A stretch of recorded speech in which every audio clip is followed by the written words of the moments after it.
नमस्कार दोस्तों, पट्टा सीरीज़ के दूसरे वीडियो में आपका स्वागत है। पिछले वीडियो में हमने आपको आवासीय पट्टा के बारे में बताया था कि आप कैसे मकान बनाने के लिए सरकारी भूमि का पट्टा प्राप्त कर सकते हैं। दोस्तों, आज के इस वीडियो में हम आपको कृषि पट्टा के बारे में जानकारी देने वाले हैं कि आप कैसे खेती करने के लिए ज़मीन का पट्टा प्राप्त कर सकते हैं, कौन कौन सी भूमि का कृषि पट्टा होता है, कृषि पट्टा करने की क्या प्रक्रिया है और कौन कृषि पट्टा स्वीकृत करता है, किस किस को कृषि पट्टा दिया जाता है और क्या क्या नियम व शर्तें होती हैं आदि कृषि पट्टा से संबंधित समस्त प्रकार की जानकारी आपको इस वीडियो में मिलने वाली है। तो वीडियो को पूरा देखें। तो दोस्तों, सबसे पहले आपको बताते हैं कि कृषि करने के लिए भूमि का पट्टा यानी कि आवंटन कौन करता है। दोस्तों, प्रत्येक ग्राम सभा में एक भूमि प्रबंधक समिति होती है जो ग्राम सभा की भूमि की देखरेख, प्रबंधन और अवैध कब्जे से बचाती है। भूमि प्रबंधक समिति का अध्यक्ष आपकी ग्राम पंचायत का प्रधान होता है। भूमि प्रबंधक समिति के सदस्य आपकी ग्राम पंचायत के सदस्य होते हैं और आपके हल्के के लेखपाल भूमि प्रबंधक समिति के सचिव होते हैं। दोस्तों, भूमि प्रबंधक समिति ग्राम सभा की भूमि की देखरेख, प्रबंधन और अवैध अतिक्रमण से बचाती है और भूमि प्रबंधक समिति के प्रस्ताव पर ही भूमि का आवंटन यानी कि पट्टा किया जाता है। तो अब हम आपको ग्राम पंचायत द्वारा यानी भूमि प्रबंधक समिति द्वारा पट्टा कैसे किया जाता है इसके बारे में बताते हैं। उत्तर प्रदेश राज्य संहिता 2006 धारा 125 ग्राम पंचायत द्वारा भूमि का पट्टा। भूमि प्रबंधक समिति द्वारा भूमि का पट्टा उपजिलाधिकारी के पूर्व अनुमोदन से किसी व्यक्ति को निम्नलिखित रूप में तथा निम्नलिखित भूमियों का किया जा सकता है। धारा 59 के अधीन ग्राम पंचायत को सौंपी गई या सौंपी हुई समझी गई भूमि जो धारा 77 से भिन्न हो उनको असंक्रमणीय अधिकार के रूप में आवंटित किया जाएगा। दोस्तों, भूमि का जो आवंटन होता है कृषि पट्टा के लिए वह धारा 77 से भिन्न भूमियों को होता है। धारा 77 जो भूमियाँ होती हैं दोस्तों, वो आरक्षित भूमियाँ होती हैं, जैसे आपका खाद गड्ढा हो गया, खलिहान हो गया, पशुचर, यानी कि जो भूमियाँ आरक्षित होती हैं उनका पट्टा नहीं किया जाता है। दोस्तों, पट्टा केवल नवीन प्रति और बंजर और रिक्त भूमि का ही किया जाता है और जब पट्टा दिया जाता है दोस्तों तो वह असंक्रमणीय अधिकार के रूप में दिया जाता है। असंक्रमणीय अधिकार मतलब जब कृषि पट्टा आपको मिलता है तो 5 वर्ष के लिए आपको असंक्रमणीय अधिकार मिलेंगे। उसमें आप केवल जिस प्रयोजन के लिए आपको भूमि दी जा रही है केवल उस प्रयोजन के लिए ही उस भूमि का उपयोग कर सकते हैं। जैसे आपका पट्टा जब 5 वर्ष पूर्ण हो जाता है तो आपको संक्रमणीय अधिकार दे दिए जाते हैं। उसके पश्चात आप कृषि कर सकते हैं और कृषि के साथ साथ आपको पूरे अधिकार उस पर मिल जाते हैं। तो दोस्तों, भूमि प्रबंधक समिति द्वारा उपजिलाधिकारी के पूर्व अनुमोदन से नवीन प्रति और बंजर भूमियों का असंक्रमणीय भूमिधर के रूप में पट्टा किया जाता है। उत्तर प्रदेश राज्य संहिता 2006 धारा 126 भूमि प्रबंधक समिति द्वारा भूमि पट्टा करने में वरीयता क्रम। धारा 125 के अधीन किसी व्यक्ति को असंक्रमणीय अधिकार वाले भूमिधर के रूप में भूमि का आवंटन निम्नलिखित वरीयता क्रम के अनुसार किया जाएगा। पहली वरीयता किसी ऐसे व्यक्ति की जिसकी संघ के सशस्त्र बल में सक्रिय सेवा में रहते हुए मृत्यु हुई हो, के विधवा, पुत्र, अविवाहित पुत्रियां या माता पिता जो ग्राम सभा में निवास करते हों और भूमिहीन हों। यानी कि दोस्तों, पट्टा करते समय, कृषि पट्टा करते समय सबसे पहली वरीयता जो दी जाएगी शहीद सैनिक के आश्रित को दी जाएगी जो भूमिहीन हों। अगली वरीयता दोस्तों, ग्राम सभा में निवास करने वाला कोई ऐसा भूमिहीन जो संघ के सशस्त्र बल में सक्रिय सेवा में रहते हुए पूर्णतया विकलांग हो गया हो। यानी दूसरी वरीयता, अगर आपके गांव में कोई ऐसा सैनिक है जो सेवा में रहते हुए दिव्यांग हुआ हो तो उसकी वरीयता दी जाएगी। तीसरी वरीयता दोस्तों, ग्राम सभा में निवास करने वाला कोई ऐसा भूमिहीन कृषि श्रमिक जो किसी अनुसूचित जाति या अनुसूचित जनजाति या अन्य पिछड़े वर्ग या राज्य सरकार द्वारा यथा अवधारित गरीबी रेखा के नीचे रहने वाले सामान्य श्रेणी का व्यक्ति हो। तीसरी वरीयता दोस्तों जो दी जाएगी वो ऐसे भूमिहीन मजदूर को दी जाएगी जो अनुसूचित जाति का हो या अनुसूचित जनजाति का हो या पिछड़ी जाति का हो या सामान्य जाति का है तो वह बीपीएल श्रेणी से हो। तो ये तीसरी वरीयता रहेगी दोस्तों। अगली वरीयता जो दी जाएगी, ग्राम सभा में निवास करने वाला कोई अन्य भूमिहीन कृषि श्रमिक। जो चौथी वरीयता रहेगी दोस्तों, उसमें ग्राम सभा में कोई भी व्यक्ति ऐसा है जो भूमिहीन है और मजदूर है, चाहे वो किसी भी श्रेणी का है, किसी भी जाति का है, उसको दी जाएगी। अगली वरीयता दोस्तों, ग्राम सभा में निवास करने वाला किसी अधिकारी से भिन्न कोई ऐसा व्यक्ति जो संघ के सशस्त्र बल से सेवानिवृत्त हो गया हो या सेवा से निर्मुक्त कर दिया गया हो या सेवा से उन्मोचित कर दिया गया हो। यानी कि अगली वरीयता जो दी जाएगी दोस्तों, उस सैनिक को दी जाएगी जो सेवा से रिटायर हो गया हो लेकिन अधिकारी ना रहा हो। उससे अगली वरीयता दी जाएगी दोस्तों, ग्राम सभा में निवास करने वाला कोई ऐसा भूमिहीन स्वतंत्रता सेनानी जिसे राजनीतिक पेंशन स्वीकृत ना की गई हो। यानी कि अगली वरीयता दोस्तों स्वतंत्रता सेनानी की रहेगी।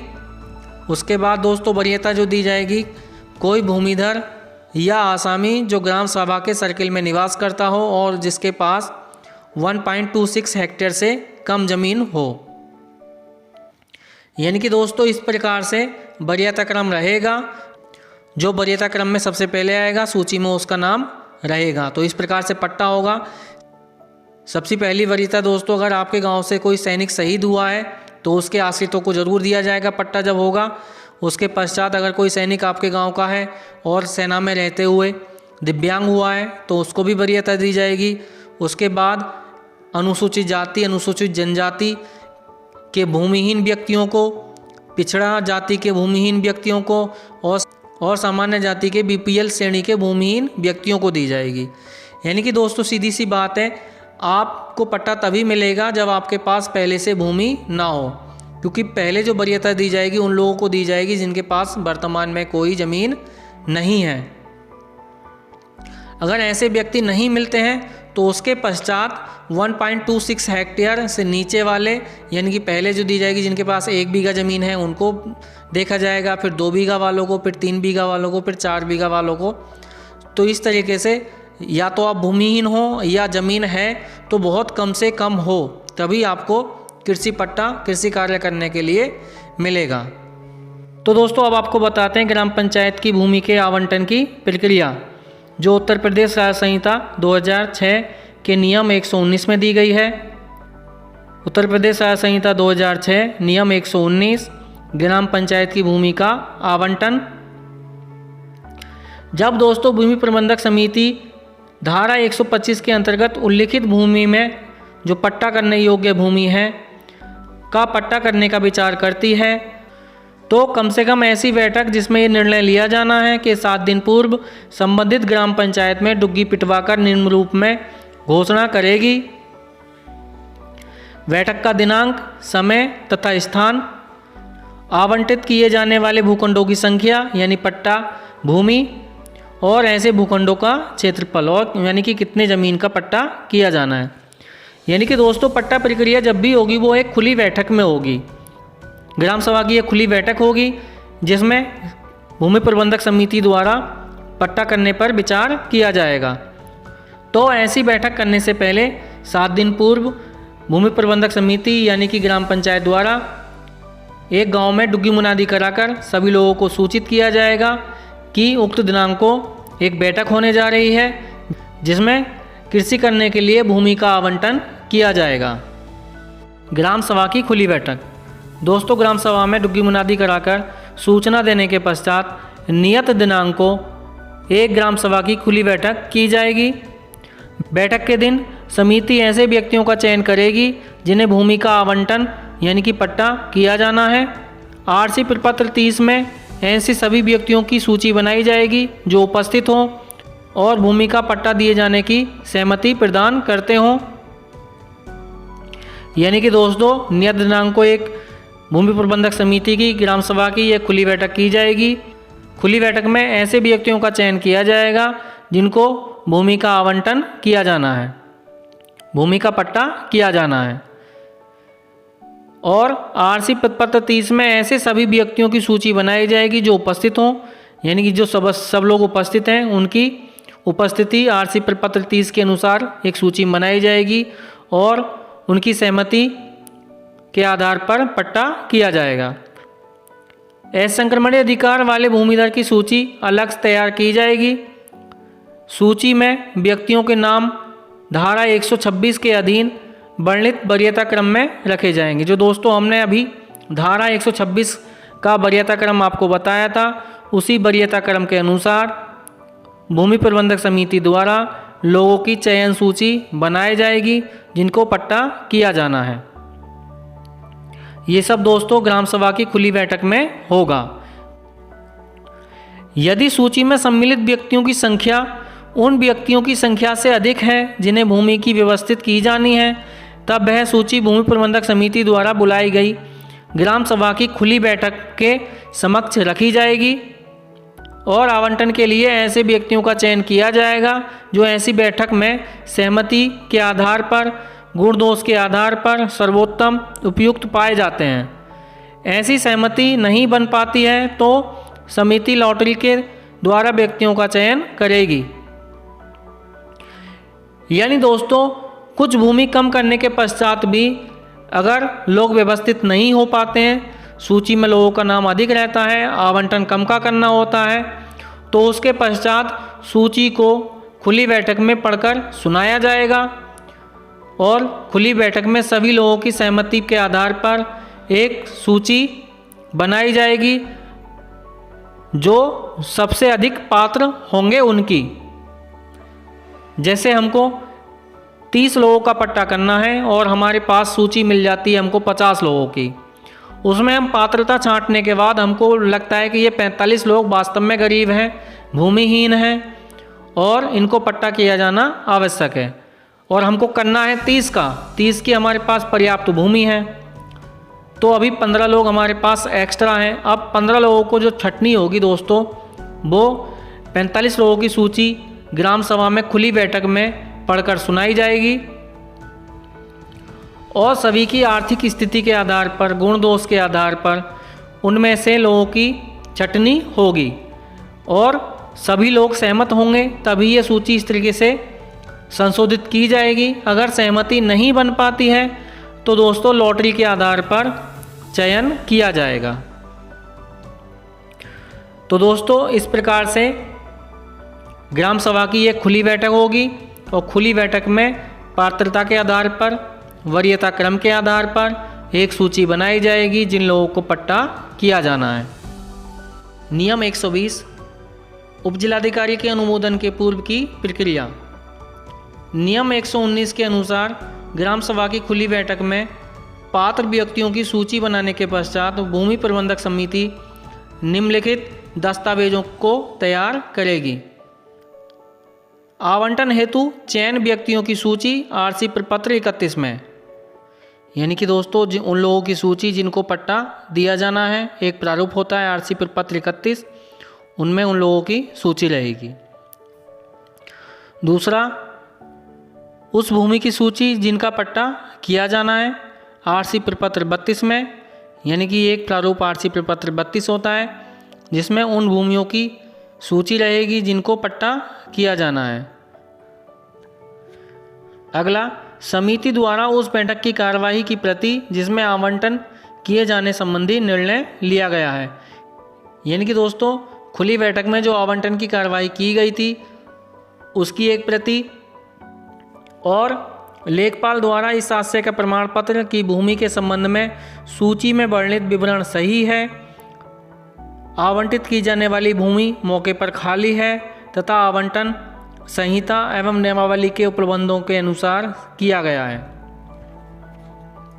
यानी कि दोस्तों भूमि प्रबंधक समिति द्वारा आवंटित की जाने वाली भूमि की सूची और जिनको आवंटित किया जाना है पट्टा जिनको किया जाना है उनकी सूची और बैठक की कार्यवाही की प्रति लगाते हुए जो दस्तावेज उपजिलाधिकारी महोदय को प्रेषित किए जाएंगे उसमें आपके हलके के लेखपाल का ये प्रमाण पत्र भी होना ज़रूरी है कि जो पट्टा किया गया है वह नियमानुसार सही है, भूमि मौके पर खाली है, यानी जो पट्टा की जाने वाली भूमि है वह मौके पर खाली है, किसी तरह का कोई विवाद नहीं है।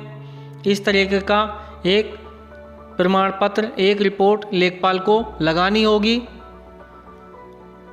ये सब दस्तावेज लगाते हुए खसरा, खतौनी और जिन घाटों का आवंटन किया जाना है उनका नज़री नक्शा बनाते हुए फाइल तैयार करके प्रस्ताव उपजिलाधिकारी महोदय को स्वीकृति के लिए भेजा जाएगा। नियम 121 उपजिलाधिकारी का अनुमोदन। नियम 120 के अंतर्गत प्रस्ताव प्राप्त होने पर उपजिलाधिकारी समिति के उस प्रस्ताव की जांच करेंगे। यानी कि दोस्तों, ग्राम सभा द्वारा खुली बैठक करके जो प्रस्ताव तैयार किया गया है, भूमि प्रबंधक समिति द्वारा जो प्रस्ताव तैयार करके पट्टा करने के लिए, पट्टा स्वीकृत करने के लिए फाइल उपजिलाधिकारी को भेजी गई है, उपजिलाधिकारी उसकी अपने स्तर से जांच करेंगे।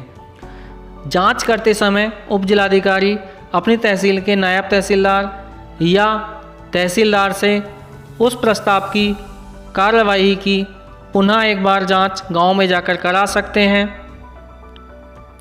और यदि उपजिलाधिकारी को ये समाधान हो जाता है कि जो प्रस्ताव तैयार किया गया है, जो आवंटन गांव में किया गया है, जो खुली बैठक की गई है वह नियमानुसार सही है, तो उपजिलाधिकारी अपना अनुमोदन उक्त प्रस्ताव पर प्रदान कर देंगे, यानी कि पट्टा फाइल को स्वीकृत कर देंगे और 2 सप्ताह के अंदर सभी अभिलेखों को निम्नलिखित निर्देशों के साथ भूमि प्रबंधक समिति को वापस कर देंगे।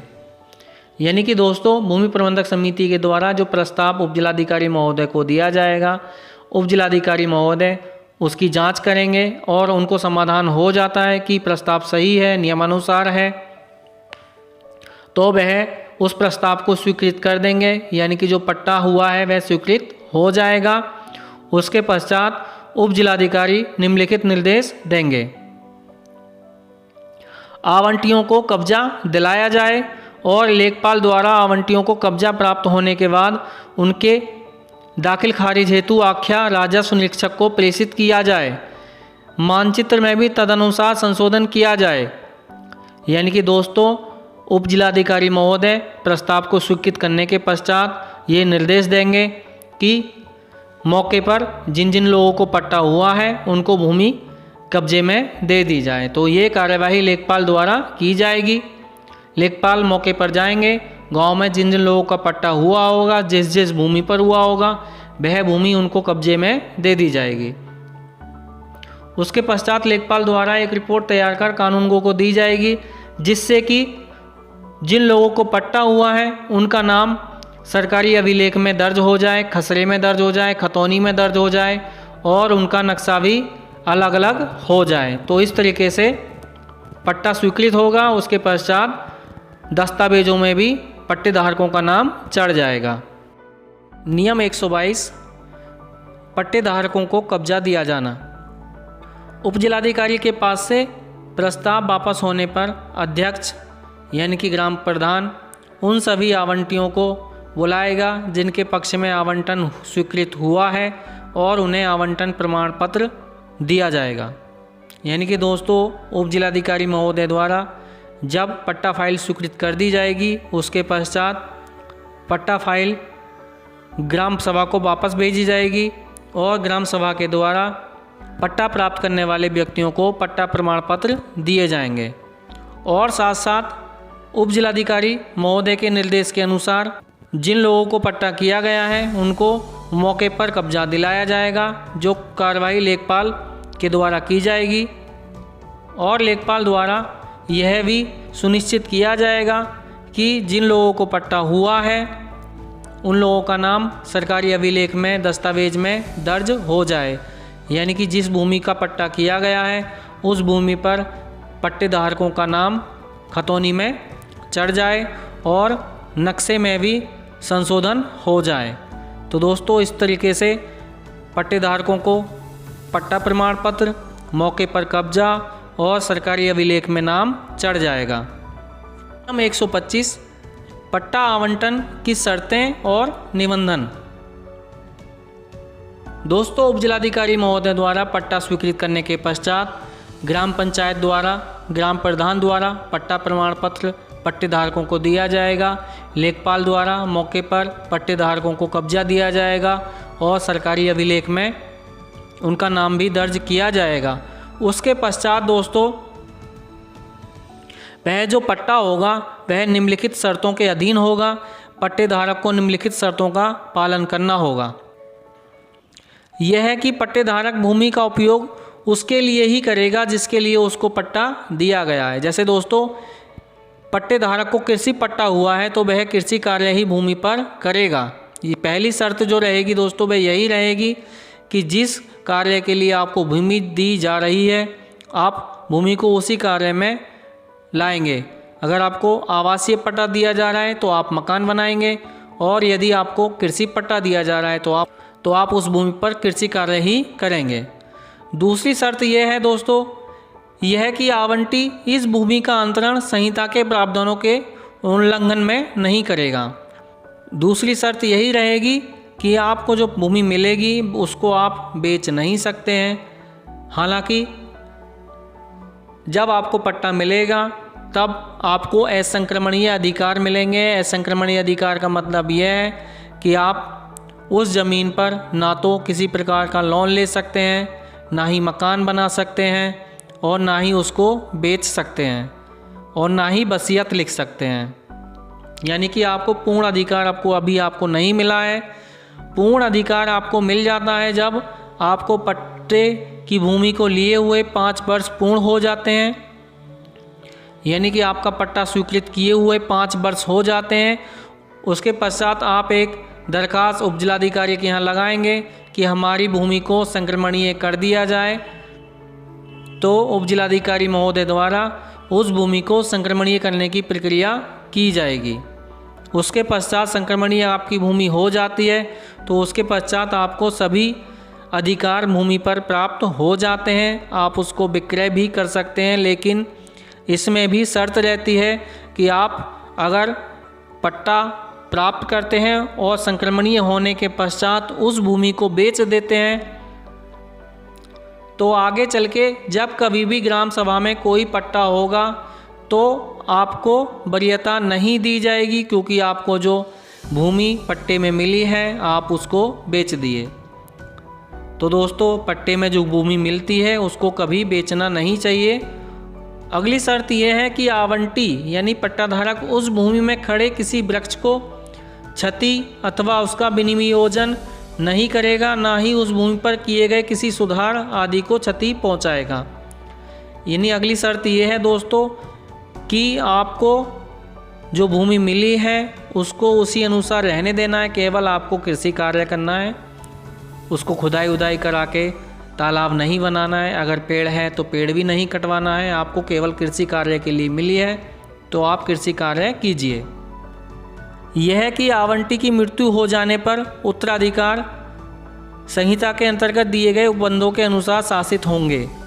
यह है दोस्तों कि अगर किसी व्यक्ति का पट्टा हो जाता है और उसकी मृत्यु हो जाती है तो उसके उत्तराधिकारियों को उसकी भूमि विरासत में मिल जाएगी। यह तो इस प्रकार दोस्तों इन शर्तों के अधीन आपको कृषि पट्टा मिलता है। सीधी सी बात यही है कि कृषि पट्टा मिलने के पश्चात आपको केवल जिस प्रयोजन के लिए भूमि दी जा रही है आपको उसी प्रयोजन में भूमि लानी है। कृषि पट्टा के लिए भूमि मिली है तो कृषि ही करना है। दूसरा, आपको जो भूमि मिली है पट्टे के रूप में आप उसको बेच नहीं सकते हैं। बेचेंगे पहले तो 5 साल तक तब बेच ही नहीं सकते हैं, क्योंकि आपके पास असंक्रमणीय अधिकार है। संक्रमणीय करने के लिए आपको 5 साल बाद आवेदन करना होगा। संक्रमणीय हो जाता है तब आप बेचते हैं तो आपको आगे चलकर कभी भी ग्राम सभा में पट्टा नहीं मिलेगा। और दोस्तों आपकी मृत्यु के पश्चात आपकी भूमि आपके बच्चों को, आपके उत्तराधिकारियों को मिलेगी। तो ये शर्तें रहेंगी। इन शर्तों के अधीन आपको कृषि पट्टा मिलता है। नियम 126 आवंटन का निरस्तीकरण यानी पट्टा रद्द किया जाना। कलेक्टर स्वप्रेरणा से धारा 125 के अंतर्गत किए गए आवंटन में हुई अनियमितता की जांच कर सकता है या ऐसे आवंटन से क्षुब्ध किसी व्यक्ति के आवेदन पर आवंटन की जांच करा सकता है।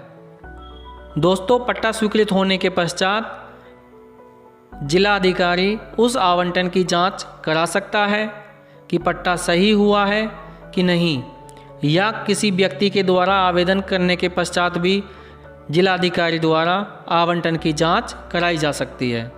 यदि किसी व्यक्ति के द्वारा आवेदन किया जाता है तो जिलाधिकारी इस बात की जांच करेंगे कि क्या आवेदक एक क्षुब्ध व्यक्ति है, यानी क्या आवेदक एक प्रभावित व्यक्ति है या नहीं। जब कलेक्टर मामले में जांच किया जाना तय करते हैं तब समिति और आवंटी के पक्षकार बनाए जाएंगे और ऐसी कार्रवाई में कोई अंतिम आदेश पारित किए जाने के पूर्व उन्हें सुनवाई का अवसर प्रदान करेंगे। यानी दोस्तों, किसी व्यक्ति के द्वारा कोई आवेदन किया जाता है और जिलाधिकारी महोदय को लगता है कि हाँ जांच करा ली जाए, तो दोस्तों उस कार्रवाई करने से पहले, पट्टे को रद्द करने से पहले, पट्टे को निरस्त करने से पहले जिस समिति के द्वारा, जिस गांव सभा के द्वारा यह पट्टा किया गया है उस भूमि प्रबंधक समिति को सुनवाई का अवसर दिया जाएगा और जिन जिन लोगों के पक्ष में पट्टा हुआ है उन लोगों को भी सुनवाई का अवसर प्रदान किया जाएगा। बिना उनकी सुनवाई के कोई भी पट्टा निरस्त नहीं किया जाएगा।